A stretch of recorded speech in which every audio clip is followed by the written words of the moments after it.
Salutations, everybody. It is Matty here today. I'm going to call myself out, okay? You don't got to do it for me. I am late to this news, very much so, but look, I had to make the toughest choice of all time. I would not wish it on my worst enemy. Do I make a Mass Effect video? Do I make a Cyberpunk video? What is a guy supposed to do, okay? These are both great topics of discussion. So I made my bed. I'm going to lie in it. Today, we talk about Cyberpunk 2077. I wanted to make sure no matter what, I got to this topic for the channel because this is the very big update that's supposed to start getting the ball rolling on all of the major fixes that Cyberpunk 2077 does in fact need. So with that, ladies and gentlemen, before we get into it, if you're new here, you like Cyberpunk, you like RPGs, you're interested in the future of Cyberpunk, this is the place to be. Welcome. Hope you enjoy your stay. And with that, let's talk a little bit about this big update. So let's start off with a tweet from the Cyberpunk Twitter account, which addresses what's to come with this update in the terms of full information. They say, in case you missed it last week, we presented a selection of changes from the upcoming patch 1.2, along with some insights from our developers. The update is currently being tested, and we will be sharing patch notes ahead of its release, so you know what's coming. Stay tuned for more info. If Projekt Red continues to be a creature of habit like they have been with their past updates, I would expect this maybe Friday. That's usually when they drop everything Cyberpunk related. Friday at like 5 p.m. Eastern time. At least that's when, you know. Apologies. I couldn't hear what you said. I'm talking in my video. That's what you heard. All right. Anyway, point being is I would say wait till Friday. That's likely when you'll hear full information. But they've changed their format a little bit. This drummed up a little bit of irritation within the Cyberpunk community. So what they're doing now is, as you can see here on this tweet, what's new in Night City? N54 News has uncovered what will soon change in the City of Dreams. Our experts included an analysis to keep you informed about the upcoming updates. I'm Jillian Jordan, and this is what I have for you today. Gillian? I think it's Jillian. Anyway, the issue people are having is instead of just giving the information for the patch, it's got a bunch of flavor text and then kind of patch note descriptions beneath them. All I'm going to say is this beats the hell out of the big yellow wall of text. I don't know what people want. Once that became a very big meme for people, Projekt Red's self-aware in that way. And they're going to say, hey, we want people to take the updates seriously. So they're going to present them in a way that I think is not going to get them made fun of. But more importantly, they're going to present it in a way that's probably more fun for them. I imagine they would more than likely want to be working on new content, the new quests that we were talking about towards the end of last year that were supposed to be coming around this time.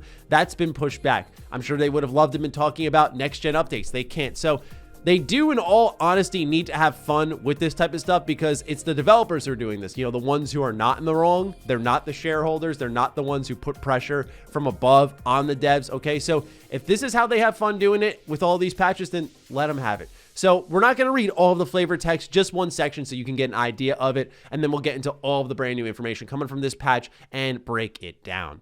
What was supposed to make Night City citizens feel safe on the streets resulted in a staggering drop of public trust towards NCPD officers. Quote, my chum Jake was in a shootout with the Tiger Claws the other day when he missed a shot and hit a pedestrian on the other side of the street. In an instant, the NCPD swarmed up on him and put him down. It's like they appeared out of thin air right behind his back. It's too brutal of a response for a regular accidental murder, if you ask me, end quote, from Mike of Kabuki at age 28. So, look, yeah, I get it, right? Like, they're making fun of the fact that in Cyberpunk 2077, you would commit a crime and the cop would just be, boom, right there behind you. And it would be a little bit, you know, terrifying. So all I'm saying is, yeah, like, I get why it was a humongous issue.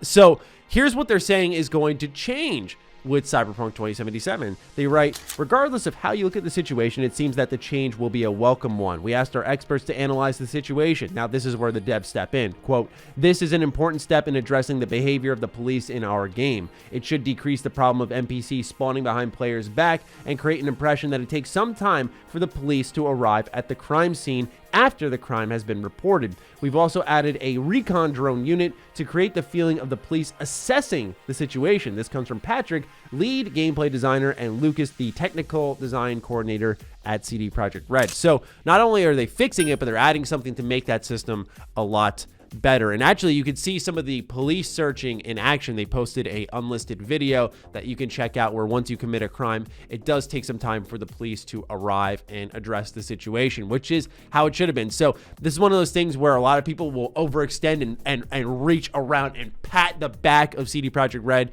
And I understand that the devs couldn't do much about it, but it's one of those things that was to be expected. I like the addition of a recon drone. It just feels more than a patch. It feels like they're actually adding something to the game there. So once you commit a crime, they're going to search for you in the nearby areas. And I like that because it connects to the universe a little bit more. But yeah, this is one of the major problems with the game, is that going on crime sprees wasn't fun because the police would just, boom, right there behind you. And it's just like, dude, come on. Now, honestly, while that was really annoying, I think this next one is more major for me because if you go back and watch any of my original coverage around the launch of the game, this is one thing I talked about. So let's talk about that. Will this be a good change, or will it subject morgues, street sweepers, and auto repair shops to economic hardship? Here's an opinion from our expert. Quote, analyzing feedback on our driving model suggested a lot of players were having issues with the speed of the steering. Most complaints came from players using keyboards on PC or were on platforms with lower frame rates and centered around how hard it was to keep cars off the sidewalks and such. We have added a steering sensitivity slider to the options menu. This allows the steering speed for all vehicles and all input devices to be slowed down without affecting the maximum turn radius. When experiencing lower frame rates, our cars were harder to control. We traced this to some code that wasn't handling extreme changes in frame rate properly. The steering speed is now consistent from 20 to 60 plus FPS. Last, we looked at a bunch of tweaks to individual cars and some of them that were too twitchy in low frame rates, including the player's Archer Hella. This comes from Seamus, of the senior vehicle programmer at CD Projekt Red.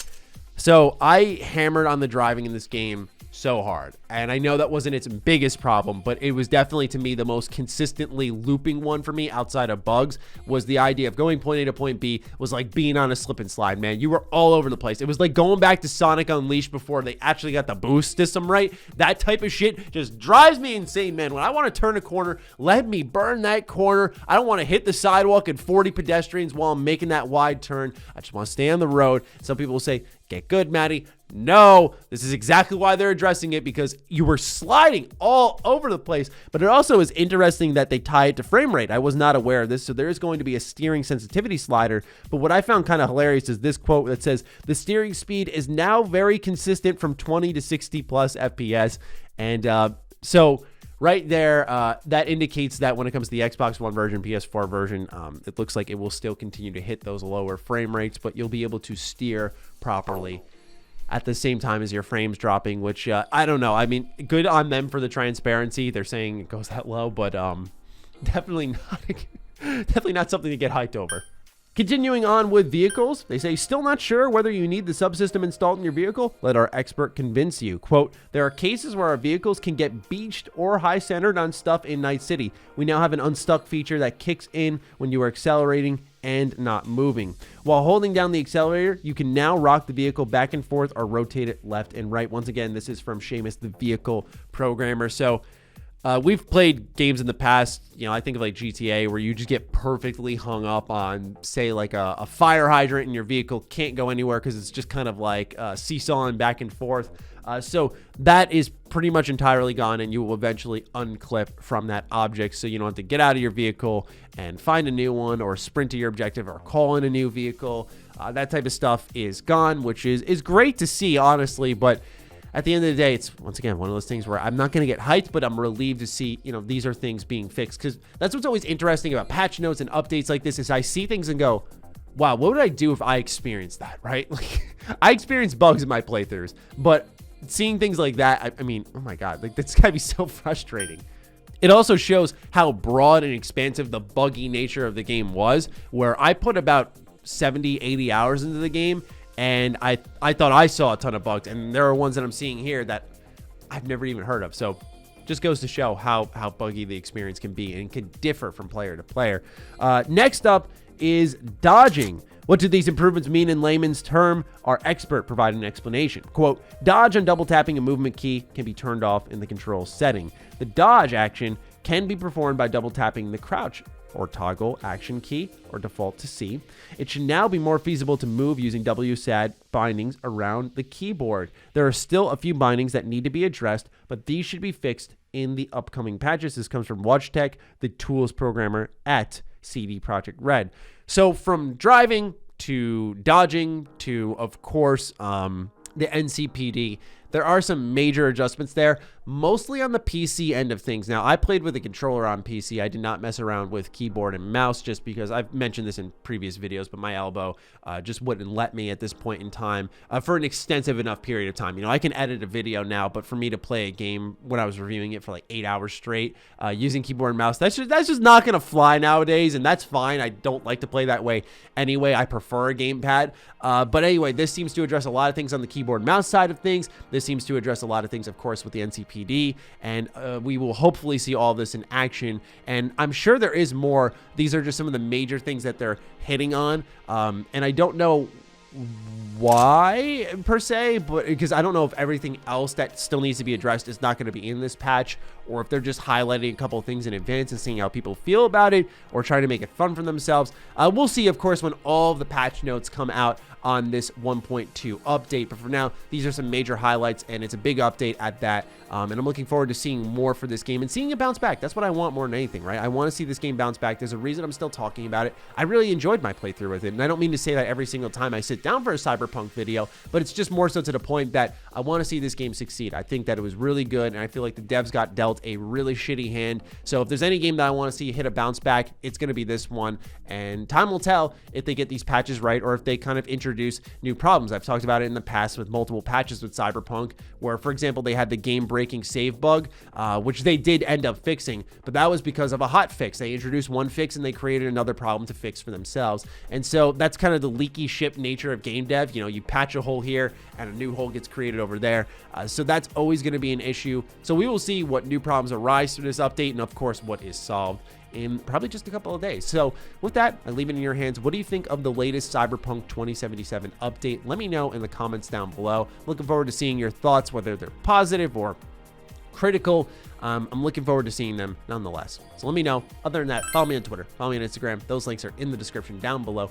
Big thank you to all the patrons, all the members who support the hell out of the content here, all of this diversity from Xbox to Cyberpunk to BioWare, so on and so forth. Appreciate all of you so much. Stay sexy, stay active. I love you all. Peace.